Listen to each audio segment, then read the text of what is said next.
ഇന്ന് രാവിലെ എഴുന്നേറ്റപ്പം വെറുതെ മോളിൽ റെസ്റ്റ് റൂമിലേക്ക് പോവാം. എൻ്റെ കയ്യിൽ ഈ ലഗേജും ഉണ്ട്. ഞാൻ മോളോട് പോകുമ്പോൾ പെട്ടെന്ന് പേഷ്യൻ്റ് വന്ന് നോക്കാതിരിക്കാൻ പറ്റില്ലല്ലോ. ഞാൻ എൻ്റെ ബാഗ് ഊരി വെച്ചില്ല. ഈ ബാഗ് വെച്ചുകൊണ്ടാണ് 5 രോഗികളെ ഞാൻ പരിശോധിച്ചത്. 5 രോഗികളെ പരിശോധിച്ചത്. കാരണം എനിക്കറിയാം പിന്നെ എനിക്കിന്ന് എക്സസൈസ് ചെയ്യാൻ സമയം കിട്ടില്ല. അത്യാവശ്യം തിരക്കായിരിക്കും ഇനി വരാൻ പോകുന്നത്. ഉറങ്ങി എഴുന്നേൽക്കാൻ ഇത്തിരി വൈകിപ്പോയി കേട്ടോ. എക്സസൈസ് കിട്ടില്ല എന്ന് തോന്നിയപ്പം വേഗം ഭാരം തൂക്കിയിട്ട് തന്നെ പരിശോധിച്ചു.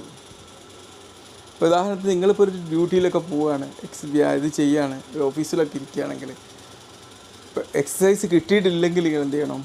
നിങ്ങളെ തോളിലുള്ള ഈ ഭാരം ഇറക്കി വെക്കാതെ കുറച്ച് സ്റ്റാഫിൻ്റെ കാര്യങ്ങൾ മറ്റ് കാര്യങ്ങളൊക്കെ നോക്കിയിട്ട് ഇങ്ങനെ ഫുള്ളി എൻഗേജ്ഡ് ആക്കി നിർത്തുക. അങ്ങനെ അറിയാതെ നമുക്ക് ഒരു എക്സസൈസ് കിട്ടും. മനസ്സിലായല്ലോ? എന്ത് തന്നെ സിറ്റുവേഷൻ ആയാലും എക്സസൈസിനും നമ്മളെ ശരീരം കൊണ്ട് ഭാരം